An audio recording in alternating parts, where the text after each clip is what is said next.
All right. Hello, we're here at the Gray Fossil Site Museum here in Gray. We are in our collections room, so we're surrounded by all of the fossils that we've excavated here at Gray over the last 20 years. And this live stream is about our push to raise funds for a new 3D printer, which is very exciting technology that's going to let us do a whole lot of exciting things. And to start talking about it, here I have Dr. Chris Widga. And go ahead and tell us a bit about how we use 3D printing now and what this is. Yeah, so we've been using 3D printing in paleontology for a number of years. I'll let you hold that. Hold it, So this is one of our first live streams, so it's kind of a lot of fun. But we've been using 3D technology in paleontology for a number of years. We do things like CT scans. In the last couple of years, we've also purchased a couple of light scanners that allow us to do surface scans of fossils. And some of them are very good. So over the course of the last 2 or 3 years, we have scanned over 100 of our signature fossils. And a lot of those are important to research, they're important to student research, they're important to faculty research. They're things that we can share around the world at the push of a button. So they're a way to get our science out into the world. And some of the things that we're doing, so we're doing it that way, there's a research aspect of it. But then there's also some other angles that we've been using, 3D scanning and printing, to kind of get things done on a day-to-day basis. So one of the things that we've been using, this is a really good case in point. This is the jaw of our Mastodon. So if you've been following our news lately, we have been working on a big Mastodon from the Gray Fossil Site for the last couple of years. This is its jaw, and you can see this is the back of the jaw up here. These are its very large molars.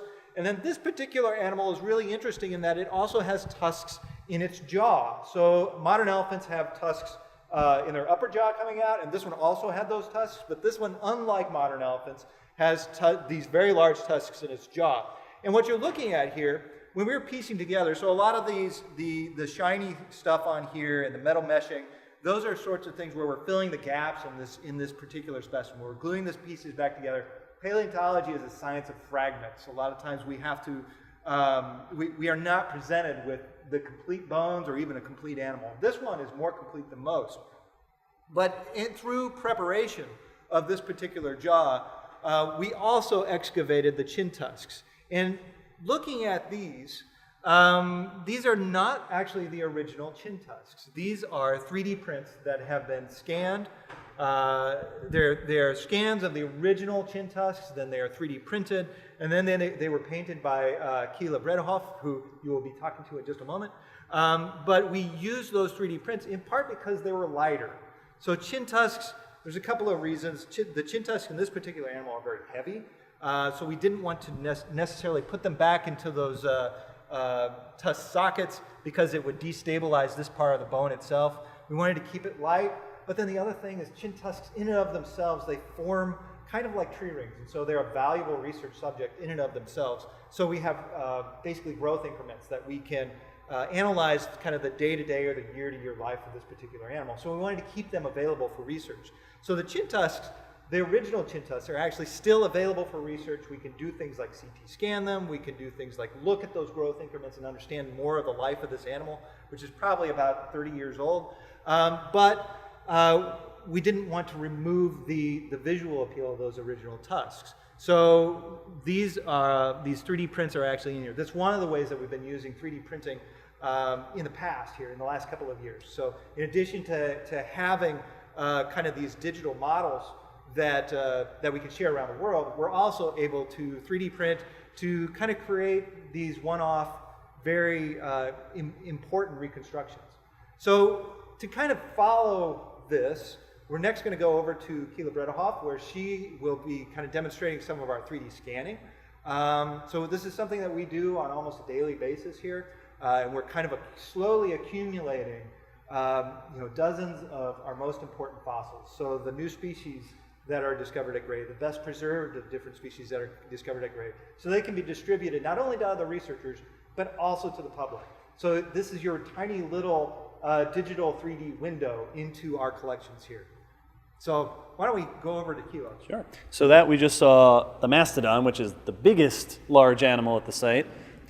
Keila, so this is Keila Bredehoff, museum specialist.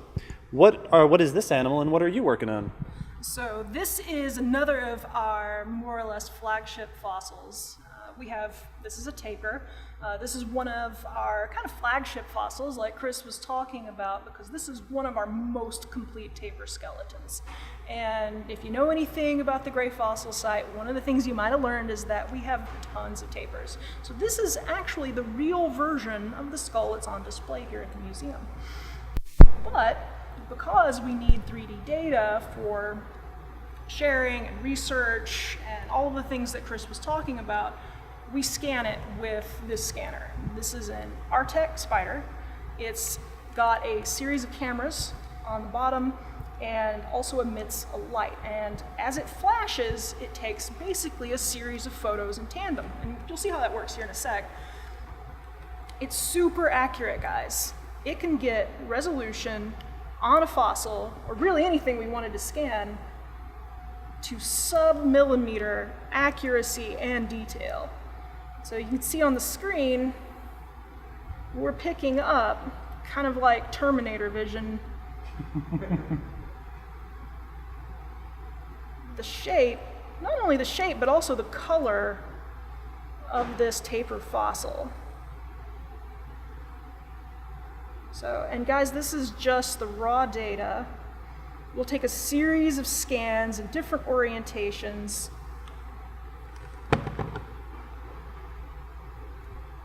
This is what a raw scan looks like.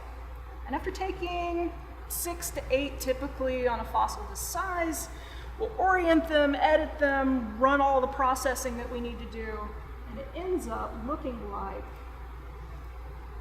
first this, which is a super detailed, super accurate 3D model. You could take any scientific measurement that you needed to take on this fossil. But of course, that's a very heavy file size. So before we publish them, say on the web or something, they'll get simplified and also textured. So that color I was saying that gets recorded is on there as well. Now, unfortunately, our 3D printer is not going to print something in color, which is where the painting comes in. So even after it's printed, there's still more work to do. So More work for you to do. yeah, more work for me to do, of course. Yeah. So I guess that's All right. Excellent. So the 3D scans, once we have these models that Keela is showing off, those are very useful for research because anyone in the world can get a hold of that if we send it over to them. We're using our 3D printing for research. But the other application of our 3D printing, and one of the big reasons that we're looking to get an updated 3D printer, is that we can just print off lots and lots of stuff that is useful for outreach. So research, but also for when visitors, like hopefully you watching out there. So this, you've seen this already. Is that a lower, or that's an upper? This is actually one of the uppers. So this comes from the skull of this particular animal. It's one of the upper teeth. But this is a 3D scan, and it was printed off in a kind of a garage 3D printer that we have. But this is something that's a very robust model. It's a very robust print. So I can drop it. I can, or we can chew on it. I mean, there's all things that like kids do. It can happen with this. And if ultimately it does break, then we print another one. So historically, we have done replicas with plaster cast. We've done resin cast. We've done fiberglass. All these other things. And that's been really useful. Those are very useful for kind of taking into classrooms or having out on our exhibit floor and being able to share around. But we're doing less and less of that today, in part because of 3D printing technology. And so this is kind of a direction where we're going. This particular thing, this may be one of the few things that we can print from our Mastodon. Because our printers, we've got a couple of visual aids here. This is about the volume that our current 3D printer can print. So this was printed in here. We're kind of maxing out in size. This is one of our Mastodons. This is one of the Mastodon hand bones, so it's a metacarpal. And so we're kind of maxing things out. We printed out our red panda skull. So you know, these are kind of about the size of things that we can print given this kind of printer. What we're going for with our crowdfunding project is to purchase a 3D printer that has a larger build size, so we can build larger pieces, larger fossils. We can print pieces of our Mastodon, for instance. But then also, it's more reliable. So it's something that, as opposed to this one is kind of about a $300 3D printer, and a lot of times, about quarter to a half of the time, a print just simply fails. It's just part of the 3D printing technology. In this case, when it fails, it falls over, it gets jammed, something like that. The kind of printer that we're going for is not only much bigger, but it's able to print more reliably. So we can print longer prints, larger prints. We can also print with dissolvable support structure. So we could do something like print a very elaborate that of a fossil, for instance. So none of these are elaborate because we don't have that. But something like our Mastodon jaw, we'd be able to print this in 4 or 5 sections with potentially a dissolvable filament, which means that we wouldn't. The surface itself would be much smoother. I mean, if we kind of get in close to this one, you can see it's fairly rough. So there are ways that we can improve our prints. The other thing that we've been using these prints on, if you come out to our museum and you look at the climbing structure, for instance, that was installed last fall, around the outside of that climbing structure are 3D prints of our actual fossils. And so this is another implementation of 3D printing that you'll see out here. And these will be peppered in, these will continue to be peppered into our exhibits because they are so robust. They can be touchable, they can be handleable. It's a way of getting the fossils that are really pretty fragile in their natural state, getting our fossils into the hands of the public.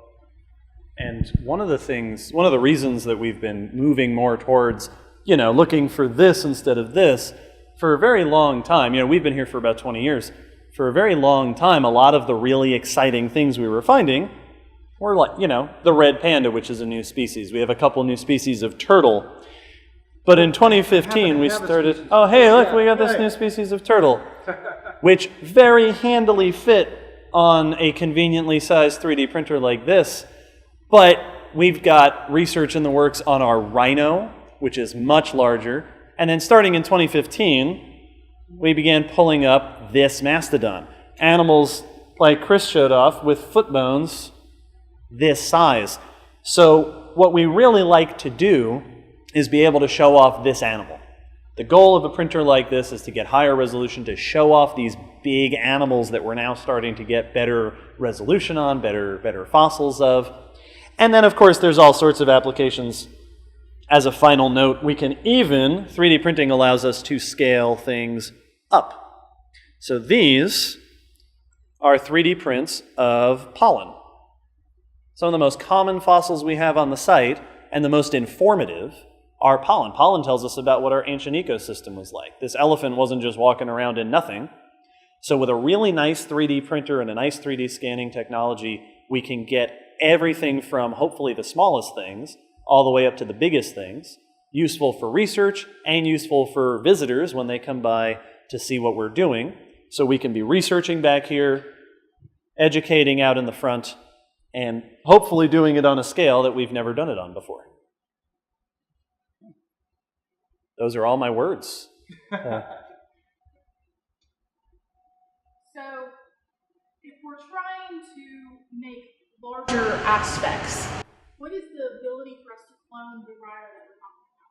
What would the 3D printer do to help us clone a rhino? In order to print it out,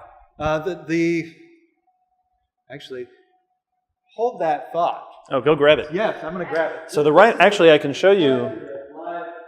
I'll show you the size of the Rhino Skeleton. The Rhino's actually in this cabinet next to us, but Chris is going to go grab a piece of it. But to give you a sense of the scale we're looking at, so the big skeleton there is obviously our Mastodon. The little one is the tapir that you saw with Keela. And then that middle one is our Rhino, this sort of short-legged, round-bodied, hornless rhino. And hey, there it is. Yeah. So this is our Rhino. This is the skull and the jaw. And this is obviously much bigger than the current 3D printer that we We have most of this rhino is scanned, well, probably about 30 or 40% of it. This is in preparation for one of our previous graduate students who did a thesis describing this rhino as a new species, is the long-legged, short-legged rhino. Yes. And this will actually be published soon. It's been accepted, so it's in coming. print, it's in press. But one of the things that we have planned is to actually release all of our 3D models of this particular species when that paper becomes live. So we will have this is a new species to science. It's a new specimen. We have 2 really good rhino skeletons here, and these will be available to the public and to other researchers that are thinking about rhinos and that sort of thing, anywhere in the world whenever that paper comes out. So with the click of a button, we can make that happen. And I guess we should specify that one of the benefits of doing you can print a mastodon or a rhino on this little size, but you'd have to do it in a bajillion pieces. The larger scale we have allows us, even with bigger stuff, we can print in fewer pieces and then put them together.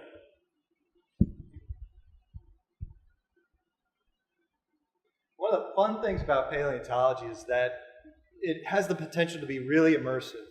And as a museum that kind of specializes in a lot of paleontology, we want our museum to be as immersive. We don't want it to be an art gallery type setting where things are off here and you can't get any closer and all you can do is look but don't touch. We want people to be able to experience how big these animals were. We want them to be able to hold them in their hand and really look at the details and be able to see those fossils on site. As they are. And this is one of the only ways that we're aware of to really be able to do this, is to create these really high quality 3D prints that are robust, because our fossils just are too fragile to kind of put into hands on a daily basis. What's that? How do you donate? Oh, how do you donate? That's important. So right now, we can kind of come back to this. As David mentioned at the beginning of the live broadcast, is that we have a crowdfunding project to purchase this larger 3D printer. And in order to donate, I'm seeing Victoria. Click the link. Click the link. Is there a link in the live feed? Excellent. So click the link in the live feed. So since I'm not seeing what you're seeing, I didn't know that. But so click the link in the live feed. Go to the crowdfunding page and donate to our 3D printing fund, and you can see some